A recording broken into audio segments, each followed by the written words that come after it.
All right, so let's look at Christianity and compare it with Islam.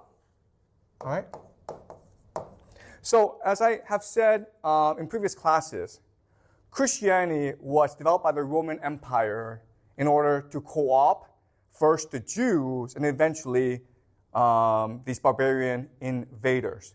And therefore, the religion is one of empire and power. Okay? It's really about how to control people. But Islam, as I just mentioned, it is a revolutionary religion that must be open and inclusive and tolerant in order to attract as many followers as possible. All right? Now, the main mechanism of control for an empire is the idea of orthodoxy.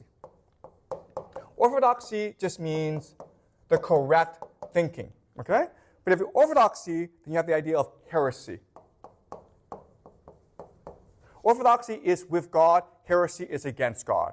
If you agree that the sky is red, because I say the sky is red, then you are orthodox. But if you insist the sky is blue, then it is heretical, okay? And that constrains or limits the imagination. All right?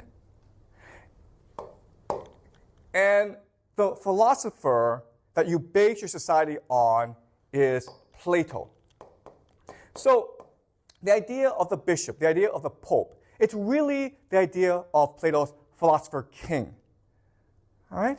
So I'll explain Plato's philosophy in a second, okay?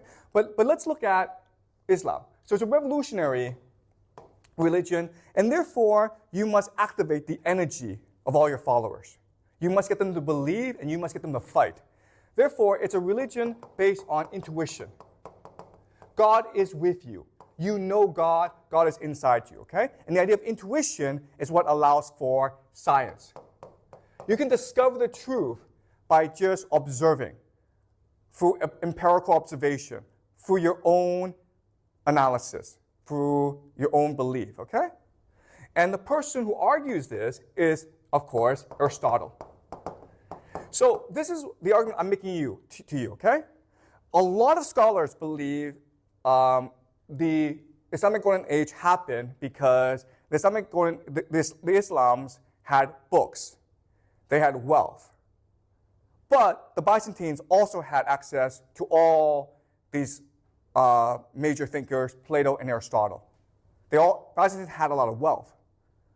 Okay? What I'm arguing is that a culture needs to have an attitude, a perspective, a worldview, an orientation. For the Byzantines and the Europeans, they chose Plato. But the Muslims chose Aristotle. And that is the major difference. Okay? So let's go over, let's summarize Plato and Aristotle. How were their philosophies different? Okay. For Plato, the true God is called the form of the good. The form of the good is the beginning of everything. It is what is immutable. That cannot be changed. It is perfect. And it's eternal. Eternal means it was always there and it will always be there.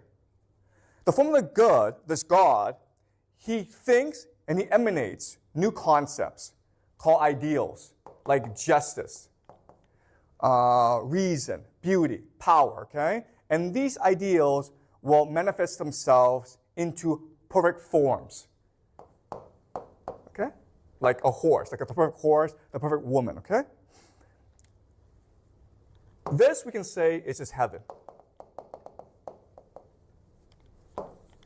We live in something called the shadow world, which is just an imitation of heaven. But it's a bad imitation, so everything sucks, okay? So for example, if you fall down and you break your leg, it hurts because we live in a shadow world.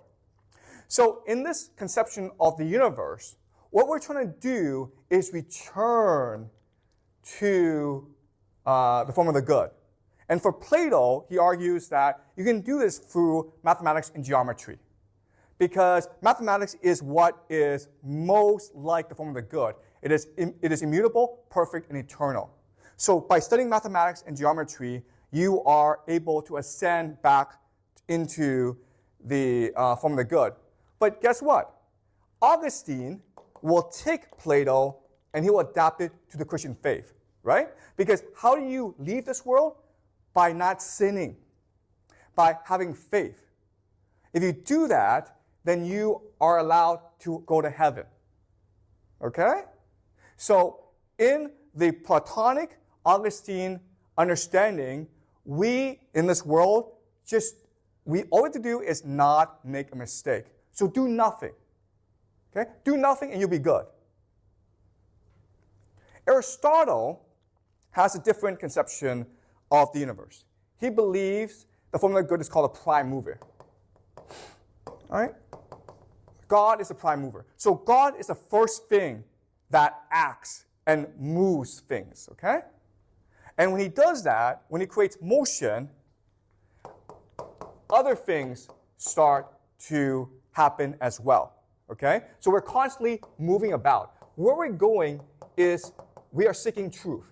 And it's called telos. Telos means purpose. So each of us, by our nature, has a purpose. If you're a soldier, your purpose is to be the best warrior.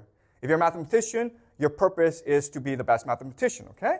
And that is the idea of truth, to fulfill your purpose. And therefore, you must be constantly acting, okay? Now, the beauty of this idea of motion is you can now study it through empirical observation. You can observe things and then start to understand their nature. And this gives rise to the idea of science. Okay? Right? So, the Muslim world had a decidedly Aristotelian perspective, whereas the European world had a Platonic perspective. Now,